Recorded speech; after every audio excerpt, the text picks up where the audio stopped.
Welcome to Unit 4, Force and Motion, Lesson 5, Speed and Velocity, Mastery Session with Mrs. Burt. By the end of this session, you should be able to take your Unit 4, Lesson 5 assessment and master it. If you take it and do not master it, let me know and we can meet in a Class Connect session and kind of go over the content and make sure you get to that mastery point. So, Lesson 5 talks about speed, and velocity. What is speed and what is velocity? In this lesson, we will find out exactly what these two words mean, the differences between them, and how to calculate the speed and velocity of any moving object. First, let's talk about speed. So, speed is rate of motion measured as distance divided by time required to travel that distance. So scientists define average speed as the distance an object travels divided by the time it takes to travel that distance. Okay, so speed is distance over time. Let's look at two scenarios. What is the average speed of a peregrine falcon that takes 1 second to drive 50 meters? We know that speed is distance over time. So the distance was 50 meters and the time 1 second. So our speed would be 1 meter per second. Question 2. What is the average speed of a ball that falls 9.8 meters in 1 second? We know that speed is distance over meters, so it would be 9.8 meters per second.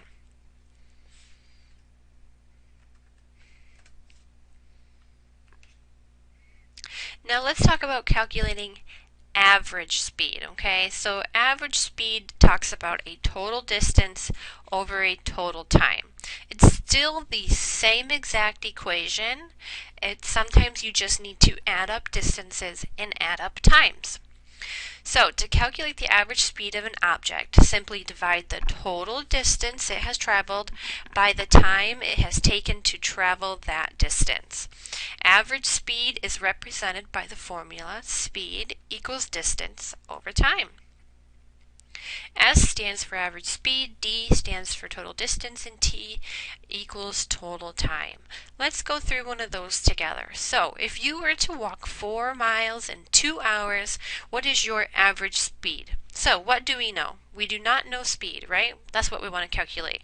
Our distance was 4 miles, and the time it took us to walk those 4 miles was 2 hours. Okay, so speed equals distance over time. We're going to take those variables and plug them into the equation. So speed equals 4 miles in 2 hours. We can simplify that.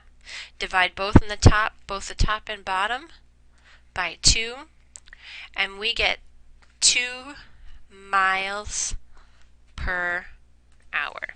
Okay, some of you may have seen that this way. And that's fine as well, 2 miles per hour.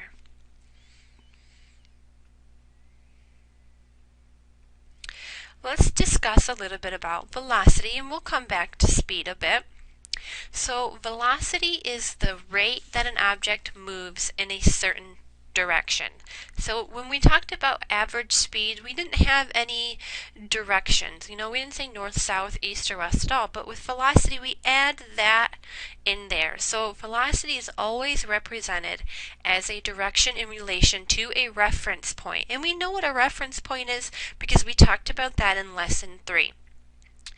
What is the velocity of a car traveling east at 50 kilometers per hour? Okay, what is the velocity of a car traveling east at 50 kilometers per hour? And that's super easy, right? Because there's nothing here that we need to simplify. It's just the way that we say it. So the velocity of that car is 50 kilometers per hour east. That's all. So velocity, we always have to have that direction in there. Now, let's say that car then traveled 50 kilometers west in 1 hour. So the car on the previous screen had a velocity of 50 kilometers per hour east. what would its velocity be if it then traveled 50 kilometers west in 1 hour? What would its velocity be if it then traveled 50 kilometers west in 1 hour?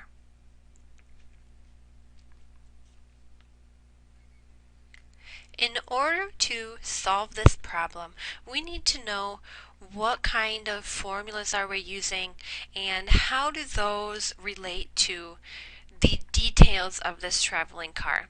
So when you're calculating average velocity, to calculate an object's average velocity, you need to know where the object started, the point where it ended, and how long it took to get there.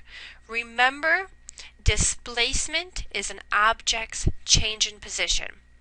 So when we're looking at the calculating average velocity formula, which is v equals change in x, which represents the object's change in position or displacement, over change in time, which represents the object's change in time. We know from lesson 3 that displacement is the measure of distance from its starting point to its ending point. Let's go back to that car. The car, so it traveled 50 kilometers per hour east, and then it went 50 kilometers west in 1 hour. So let's try to do that together. Let's solve this problem. So velocity equals change in distance over change in time. What was the change in distance? 50. It was 0, right? Because displacement is 0. It ended back where it started. So technically its velocity would be 0, right? Because there's no change in distance.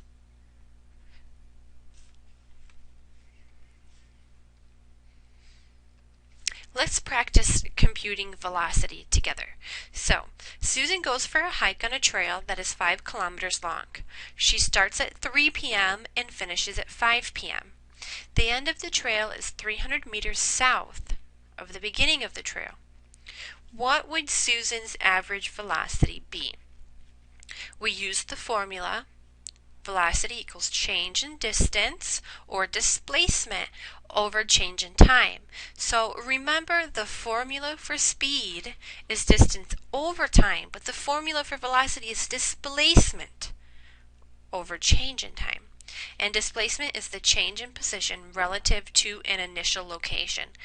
Distance, however, is simply the total distance traveled. So our displacement, or Susan's displacement, is 300 meters south. That was her displacement. Change in time would be 2 p.m., 3 p.m. to 2 p.m. Let me get that right. 3 p.m. to 2 p.m. So that would be 2 hours. So if we wanted to plug our known variables into that equation to solve for our unknown, we would get 300 meters south over 2 hours, which gives us 150 meters per hour south.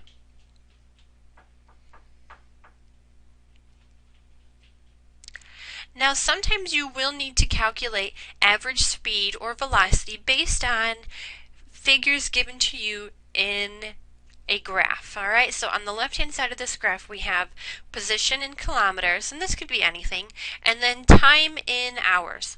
So obviously down here it's 2.34 hours, but up here it's not quite an hour. So using the table on the left, let's calculate average speed between 2.8 kilometers and 4.2 kilometers. So we want to know the average speed that object had between that 2.8 kilometer mark and the 4.2 kilometer mark. What do we know? What do we want to know? And which equation do we use? It's kind of how we start every single problem. Now we know that to calculate average speed, it is just speed equals distance over time. That is the equation what we use to calculate average speed. What do we know? Do we know speed? That would be our unknown variable. Do we know the distance? We do. It is actually the 4.2 minus the 2.8, right? And then we also need to know time. So our time would be the 0.084 minus 0.051. Let's solve that and simplify. So 4.2 minus 2.8 is 1.4. So the distance is 1.4 kilometers. Time is 0.033 hours. Always have to add those in there, right? So speed equals 42.42 kilometers per hour. So that's basically just 42 kilometers per hour. It depends on how detailed they want your answer to be.